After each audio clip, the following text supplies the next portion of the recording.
É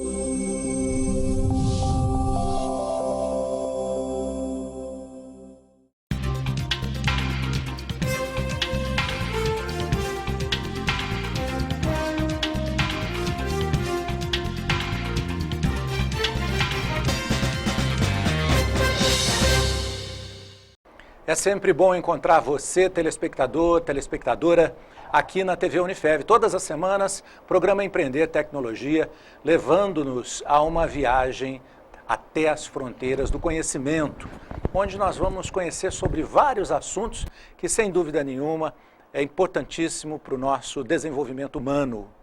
E hoje, aqui no Labim, no canal 55 HF da TV Unifev, nós estamos recebendo a professora Adriana Silva de Oliveira Botelho.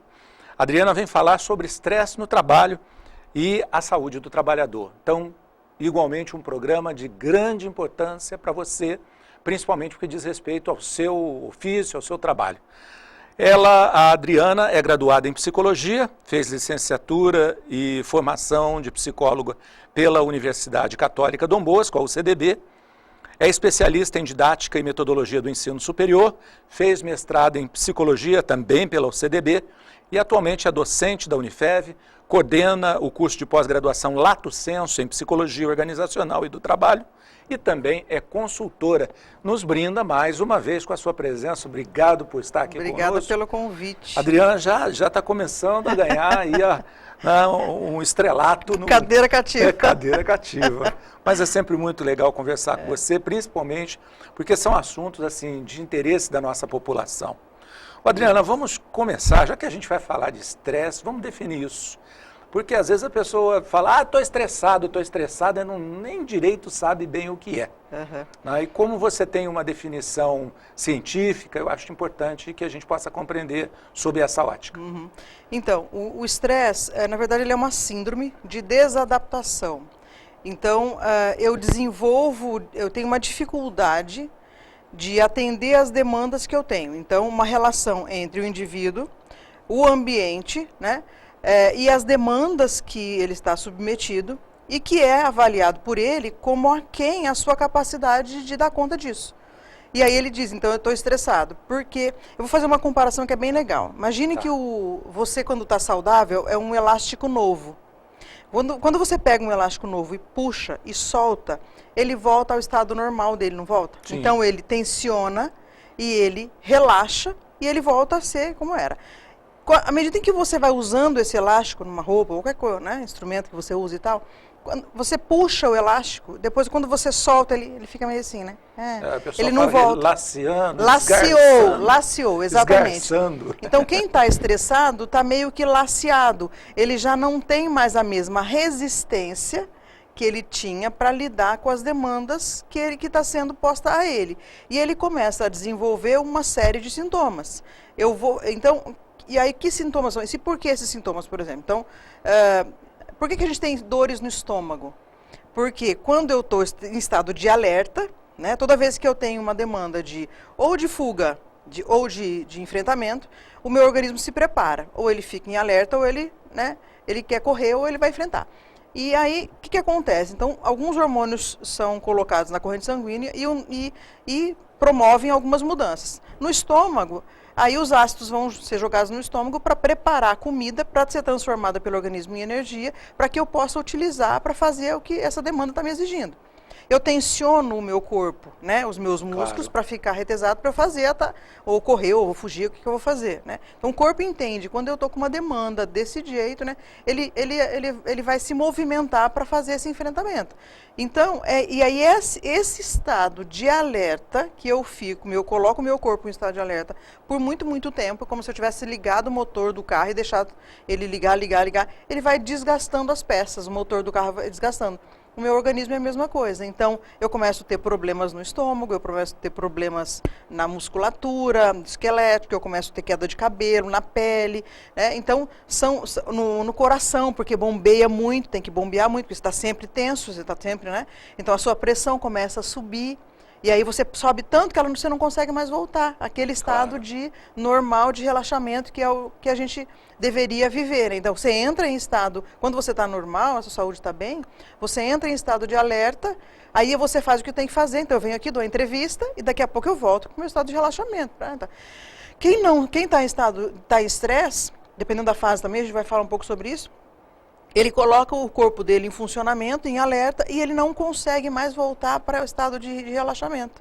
E aí fica tudo sob pressão, fica tudo, né? E aí começa a dar defeito nas peças. Aí começa o coração, começa a falar, o cérebro aí, né? Então a gente tem aí problemas de derrame, memória, a memória, exatamente. Então tem uma série de sintomas físicos que a gente começa a desenvolver, psicológicos, né, emocionais, comportamentais, que a pessoa vai desenvolvendo por conta do estresse, né? Então, está irritado, né, momentaneamente irritado, né, não é estresse. Estresse é uma síndrome que tem um conjunto de sintomas.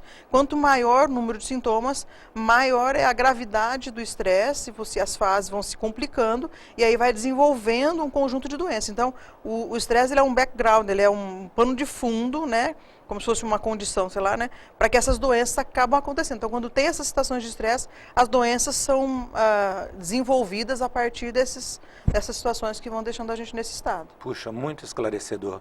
Agora, quando isso acontece no trabalho, aí a gente chama de estresse no trabalho.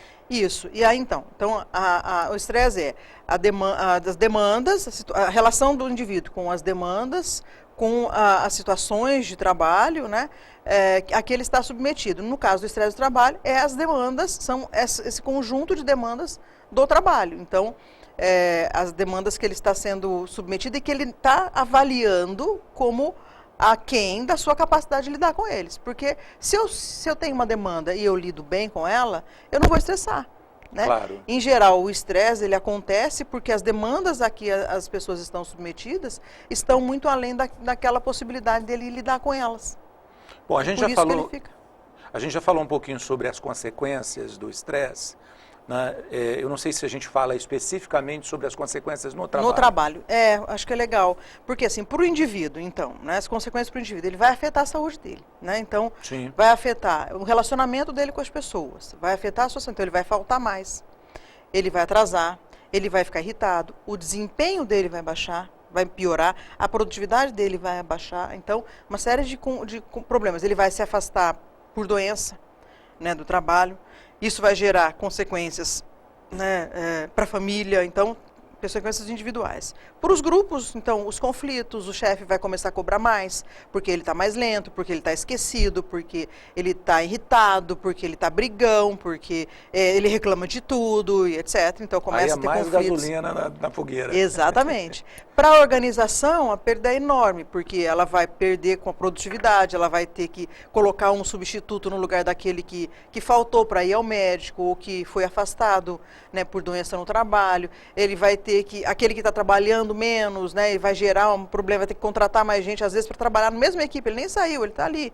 Né? A gente falou uma vez do presenteísmo, então, ele está presente, né, fisicamente, mas o desempenho dele, a cabeça dele, ele está doente, ele está com problemas, então ele não está ali, então está causando problemas. Socialmente falando, então, para a Previdência, imagine, né, tudo que nós pagamos, claro, em função dos afastamentos que são realizados em função de estresse no trabalho. Às vezes não existe o nexo, não estabelece o nexo causal, quer dizer, lá não está escrito, está afastado por estresse do trabalho, mas ele foi afastado por conta disso. Lá está escrito depressão, ansiedade, ou sei lá o quê, né? Ou problema coronário, né? Estomacal, uma úlcera, né? Está escrito isso, mas a gente sabe que é provável, muitas vezes, né? Porque a gente passa muitas horas no trabalho. Claro. Né? A maior parte do tempo a gente está envolvido no trabalho. Nós somos muito mais do trabalho do que qualquer outra coisa, né? E aí o trabalho é uma fonte de prazer muito grande, mas ela pode ser uma fonte de estresse muito grande. E aí esses que são fontes de estressores estão gerando, então, esses problemas de saúde, então estão levando as pessoas a se afastar. Às vezes, a aposentadoria precoce. Os custos que a Previdência tem com o afastamento por conta de doenças relacionadas ao trabalho é enorme. Às vezes, como eu disse, não está caracterizado o nexo causal, ainda as perícias não estão caracterizando, porque a gente tem aquela coisa de culpabilizar o indivíduo que é fraco, né? A vida Não é tá dura dando para quem é conta. mole, né? É. Aquela história que a gente já comentou aqui. Então ele acaba sendo afastado e dá um prejuízo. Aí a organização tem que colocar outra pessoa lá, tem que treinar aquela pessoa nova, é uma outra pessoa dentro da equipe, é as relações de vínculo, de confiança com as pessoas. Então é uma bola de neve, né? E que tem prejuízos, né, enormes. E uma pergunta, curiosidade. A quem cabe gerar, ou melhor, a quem cabe gerir essas demandas? O trabalhador, o profissional, é que deve administrar isso, olhando, não, isso aqui é muito para mim, e negociar com a organização, ou a organização que deve ter um sinal de alerta. Perfeito. E dizer, pô, eu preciso tirar um pouco de carga desse cara. Para você ter uma ideia do grau de responsabilidade que a empresa tem nisso, que tem processos do INSS contra empresas, fazendo com que ela devolva o dinheiro que ela gastou com o afastamento do empregado. Por quê? Porque às vezes você fala assim, tem um indivíduo estressado. Mas quando você vai atrás, é como a gente chama de evento sentinela. Uhum. Você vai lá na empresa fazer um diagnóstico, você vai procurar o pessoal do Sereste, quem trabalha com o Estado do Trabalhador nas entidades governamentais e tal, você começa a perceber que não é aquela pessoa, é aquele tipo de trabalho, aquela ocupação ou aquela organização é que está provocando aquelas doenças e aquele nível altíssimo de afastamento. E elas estão sendo hoje obrigadas a ressarcir o Estado em função dos gastos que o Estado teve com essas pessoas, porque elas estão provocando nas pessoas esses adoecimentos, essas patologias. Mas tem também o papel da pessoa, claro que tem, né? Então, é de responsabilidade sempre da empresa gerir a dignidade, a justiça, né? O desempenho das pessoas e etc., claro. Mas a pessoa também precisa se desenvolver, e aí a empresa também pode ajudar nisso, né? Habilidades para lidar com essas demandas, ou até dar um limite, não estou aguentando, isso é muito para mim. Claro. Mas o que acontece? As pessoas não têm, nossas gestões são gestões muito autocráticas, as pessoas têm pouco nível de participação, esse já é um fator de estresse, né? Tem pouco nível de participação, então elas não conseguem discutir com os seus patrões, os seus empregadores, os seus supervisores, os seus chefes, porque elas não têm direitos a falar, ela não tem espaço de fala. Ela não é negociado, as empresas não negociam com os trabalhadores, né? Porque a gente está falando aqui, a gente acha que trabalhador é o pessoal que trabalha na universidade, que são nossos professores e tal.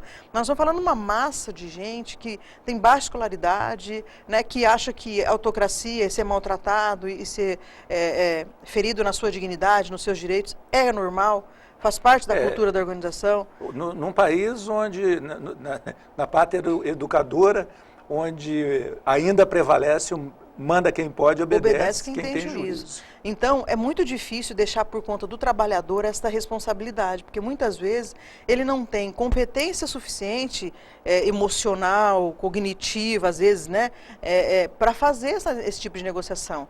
Né? A gente também não tem muita coesão nas organizações, entre essas pessoas, porque um está se matando ali pelo outro, porque tem um exército de reserva querendo pegar o seu trabalho, o seu lugar, a competição está muito grande, falta emprego, então quem está ali está protegendo o seu, né, com muita garra, e sem isso tem o estrago que acirrado. está causando nele. Exatamente. Isso está acirrando a competitividade. A competitividade lá fora está grande e lá dentro também está grande, né? Então isso gera conflito e aí as pessoas não se apoiam. Um fator protetor é o apoio que a gente tem das pessoas dentro da organização. Se eu tenho um vínculo com você, se você se preocupa comigo, eu peço, olha, vamos trocar o horário, né? Sim. E aí sim, eu estou com um problema, sim, vamos trocar o horário, você troca comigo. Então, não, vamos trocar, vamos fazer o melhor para todo mundo e tal, não tem problema nenhum e tal. É uma coisa, né? Agora, se você tem, não pode, não sei o quê, tem agenda, você tem que respeitar, né? Em geral é assim, né? Não tem muita negociação. E aí as pessoas ficam submetidas a ritmos de trabalho, a formas de fazer trabalho, que não foram elas que definiram, não foram elas que negociaram. Elas não têm essa, né, capacidade de. Então, as empresas são as responsáveis. Legal. Então, assim, no final das contas, a grande responsabilidade é da gestão de pessoas, é da empresa, né? Muito bom, Adriana. A gente vai continuar nesse assunto, vamos fazer um rápido intervalo, até porque realmente é um tema que a maioria do povo brasileiro precisa ouvir, refletir, e até para a gente atenuar um pouco essas questões, são questões de saúde para o trabalhador. De saúde pública, Sem uma questão dúvida. de saúde pública. Bom, nós vamos então para um rápido intervalo, você que está em casa aí, Aguarde um instantinho só, a gente já volta dando continuidade a esse nosso bate-papo de hoje, que eu sei que está sendo muito bom para você também que está nos ouvindo. Daqui a pouquinho, Empreender Tecnologias continua aqui na TV Unifev.